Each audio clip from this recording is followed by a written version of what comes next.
Donc, bonjour à tous et à toutes. Aujourd'hui, on a été mandaté pour vous présenter un cas, les vêtements Eco-Friendly Inc. Cette entreprise-là nous tient particulièrement à cœur puisqu'on a pu l'analyser, la connaître et la découvrir. Laissez-moi vous présenter les personnes qui ont pu collaborer à détailler cette entreprise merveilleuse.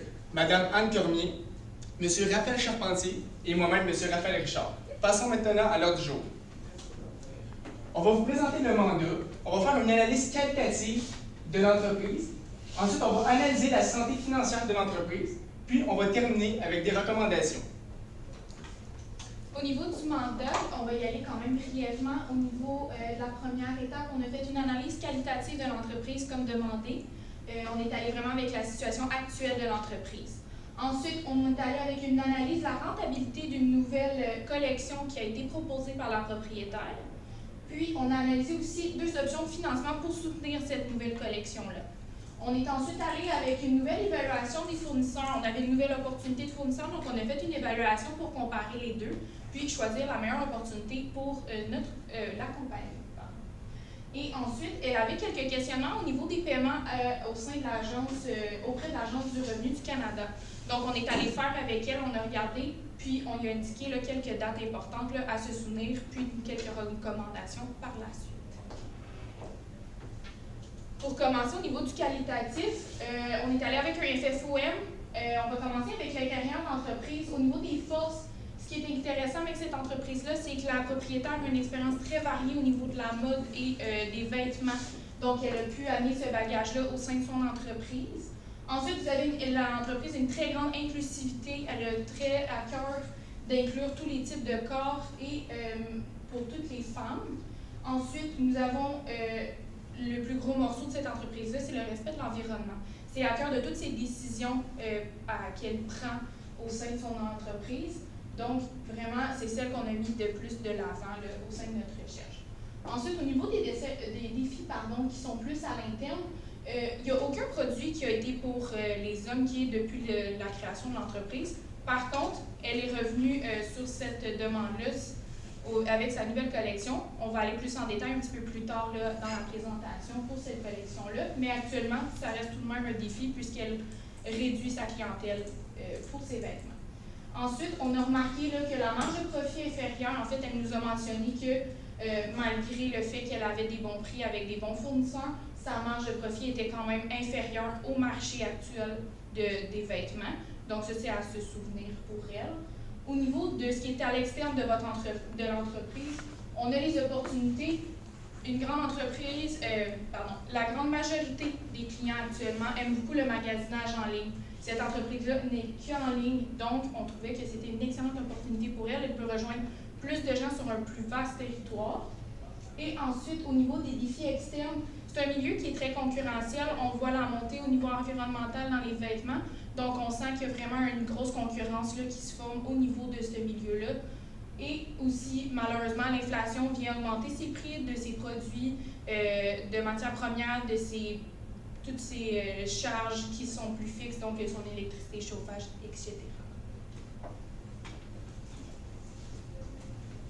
Pour ce qui est de la vanne, on a fait une analyse financière. Dans le fond, on a actualisé les flux monétaires à l'année 0 pour voir ce que ça donne. Comme hypothèse, on a pris le 1,2 million d'ajustement des équipements. Les ventes, on a fait une augmentation de 10% pour les 3 premières années, suivie d'une augmentation de 5% stable pour la 4e année. Puisque la 5e année est en croissance standard, on est resté avec un 5%. Les produits devront être renouvelés après 5 ans, donc la vente s'est faite sur 5 ans seulement. Puis le coût de fabrication correspond à 75% des ventes de chaque année. Le taux de rendement qui a été utilisé pour ça, c'est de 10%. Pour ce qui est des flux monétaires d'investissement, en 2024, c'est-à-dire à l'année 0, on avait 1 455 000. Ça correspond au 1,2 million que je vous avais parlé des projets d'investissement. Ça correspond également, ça contient la ressource en marketing, puis l'embauche justement de la personne. Pour les flux monétaires d'exploitation, ça nous donnait 443 450 avec un bénéfice avant impôts et intérêts, sans les amortissements aussi bien sûr, d'1 111 550 pour l'année 2024. Puis en 2025, il restait 125 000 D'augmentation au niveau du projet d'investissement. On avait encore 75% des ventes. Ça nous donnait 307 795. Puis jusqu'en 2029, si on se remonte un peu dans le temps, ça va donner 610 731. Donc, on voit une belle croissance de cette entreprise-là. Ça nous donnait une valeur actuelle nette de ce projet-là d'1 180 826 $, ce qui donnait un taux de rendement à l'interne de 32 %. C'est un taux qui est quand même assez élevé. Donc, c'est une excellente nouvelle.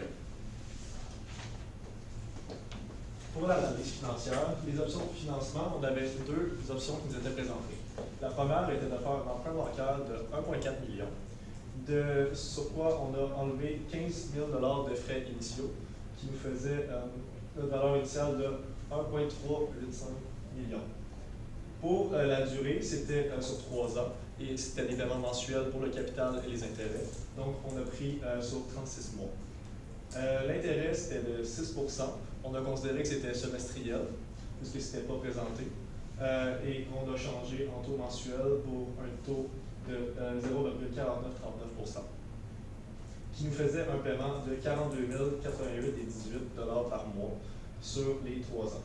Le total qu'ils ont payé, c'était de 1 515 174,48 $. Après 3 mois, on a fait un rapport de mission d'examen qui donnait une balance de 1 278 732,35 $ qui restait à payer. Le capital qu'on avait accumulé, c'était de 106 267,65 $. Et les intérêts encourus jusqu'aux 3 mois étaient de 19 996,88 $. La deuxième option était d'opter pour un investisseur privé qui faisait un emprunt de 1,6 million, moins les 1 000 $ de frais initiaux, qui faisait 1 599 000. La durée du versement était sur 4 ans, puis c'était également un taux mensuel, mais cette fois-ci, c'était juste les intérêts qu'on payait mensuellement. Le capital était gardé pour être payé à la toute fin, donc ça faisait sur 48 mois.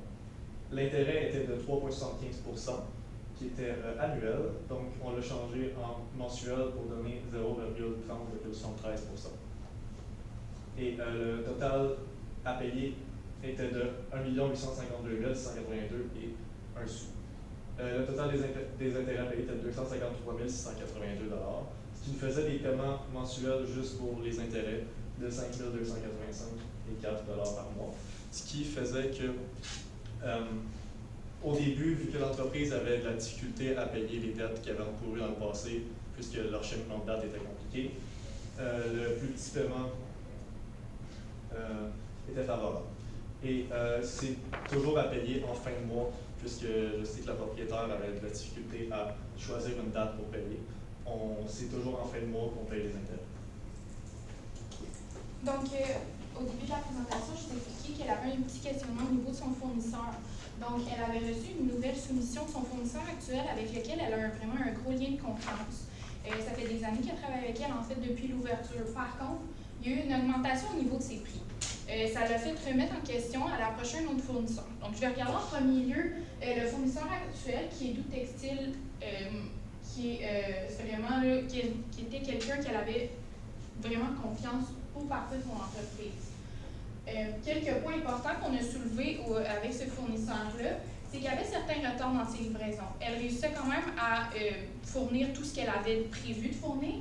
Par contre, certains retards étaient toujours à prévoir avec elle. Ensuite, on avait les mêmes valeurs que l'entreprise, donc au niveau environnemental, social, c'est les mêmes valeurs qui véhiculaient. Donc, on voyait un beau lien entre les deux. Par contre, il y avait une petite capacité pour ces livraisons. C'était un petit entrepôt, une petite capacité de production. Donc, ça freinait un petit peu la production de notre entreprise qu'on analyse. Par contre, malgré ces deux points un petit peu plus négatifs qu'on a soulevés, on a soulevé qu'elle respectait tout le temps ses engagements contractuels qu'elle avait avec notre entreprise. Au niveau des chiffres, plus sommairement, on avait des frais de livraison avec elle qui étaient de 1 550 $ pour chaque livraison. Le nouveau prix était de 18 $ le mètre. Par contre, vu que c'est une entreprise de confiance et il y a un beau lien entre les deux, elle a fait un 4 % de rabais pour la fidélité qu'elle avait depuis toutes ces années.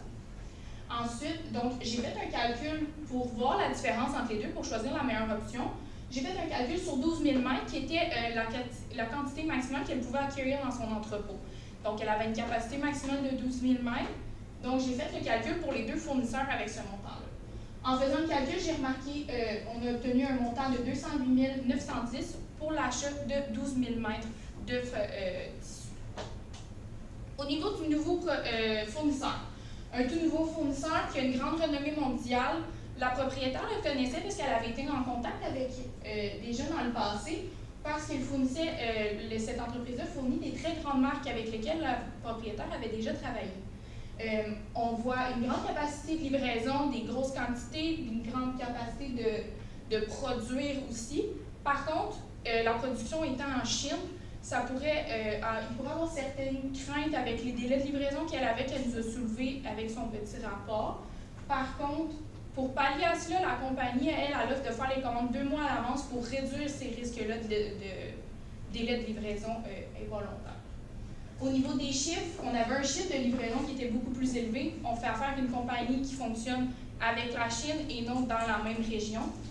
On est à 2 610 $ de frais de livraison.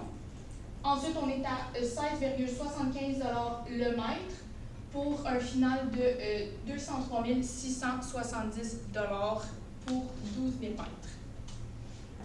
Pour les dates de paiement de l'Agence de revenus du Canada, la déclaration de revenus pour l'impôt est faite pour les entreprises par action, est faite à date de leur année fiscale. Donc, la déclaration devrait être faite le 31 décembre de chaque année. Pour le paiement de leurs impôts, ils ont jusqu'à 6 mois après la date de fin de l'exercice. Donc, ils auraient jusqu'au 30 juin pour payer leur date d'impôt.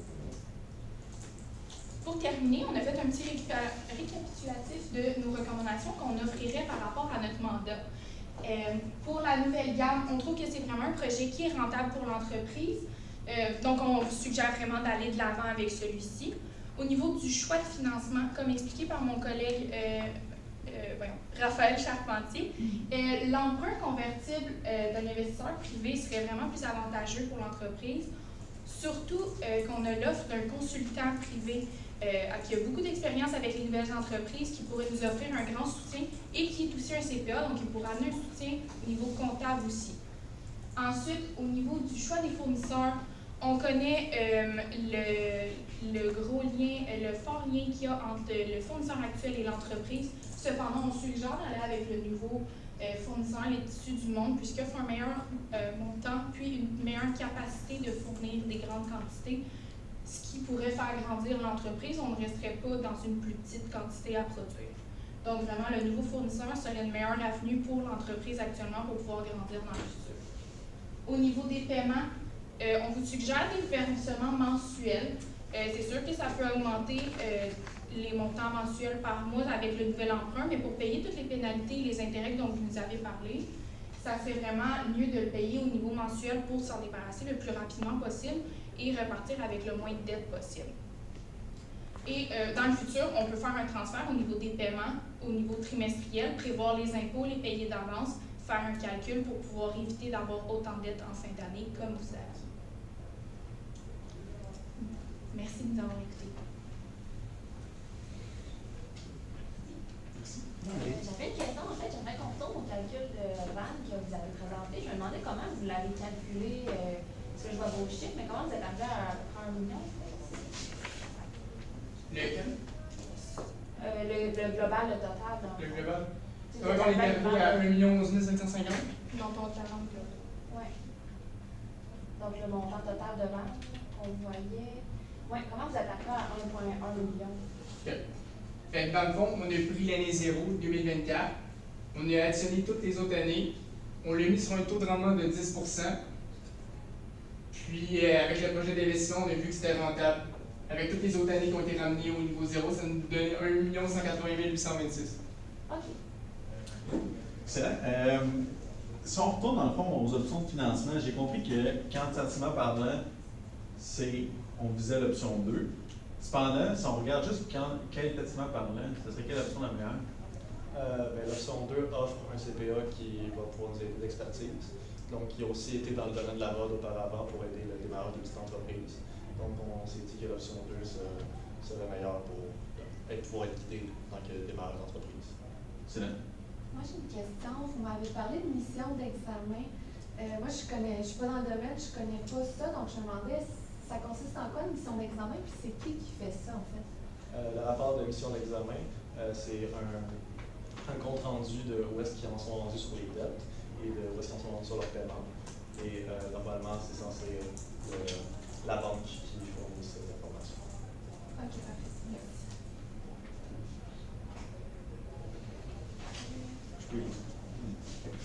Si, mettons, j'ai un solde à payer là, en fin d'année, on a pas mes impôts, j'ai combien de temps après la fin de l'année pour pouvoir payer mes impôts? Parce que là, vous avez dit 6 mois pour payer les impôts. Fait que je dois produire le 31 décembre, si je comprends bien. Il faut déclarer, il faut anticiper notre impôt à la fin de l'année fiscale qui est le 31 décembre pour cette entreprise. Et ils ont jusqu'à 6 mois pour payer la totalité. Après ça, il y aura des francs. Quand est-ce qu'on produit dans tout ça? Le déclarer, ça sera à la fin de l'année fiscale qu'il faut le produire. OK. Ils peuvent anticiper des paiements, comme tu as expliqué Anne. Ils peuvent payer d'avance pour anticiper un potentiel revenu pour ne pas payer tout d'un coup à la fin de l'année. Je comprends. J'avais une petite question. Vous m'avez recommandé l'option 2. Mais ça, c'est un emprunt qui est convertible. Qu'est-ce que ça implique pour moi? Si je suis comme toute seule dans mon entreprise, je me demandais c'est possible de le changer pour un 10% d'action qu'il y avait offert. Le 10% d'action, on avait vu que c'était moins rentable au long terme, puisqu'il y avait un bon bénéfice à la fin de l'année. Donc, si on échangeait 10% contre le 1,6, au final, on perdait beaucoup de voix votantes et de voix participantes, et il se faisait beaucoup plus de profit qu'on en faisait au final. mais là, comme on y allait avec l'option 2, je pourrais perdre 10% de mon entreprise, c'est ça que vous me dites? Non, justement, on avait le choix entre payer le 1,6 million à la fin ou le 10% qui est convertible entre les deux. On a choisi d'y aller avec le 1,6 million puisqu'on ne perdait pas de voix votantes et ça nous payait moins cher au long terme. Je comprends. En fait, là, vous parliez au tout début là, dans l'analyse qualitative là, pour les FFOM, au niveau d'une force qu'on avait, c'était le côté respectueux de l'environnement. Mais lorsqu'on regarde dans les choix de fournisseurs, vous nous dites d'aller vers le fournisseur qui est issu du monde Inc., qui sont des produits qui sont fabriqués en Chine.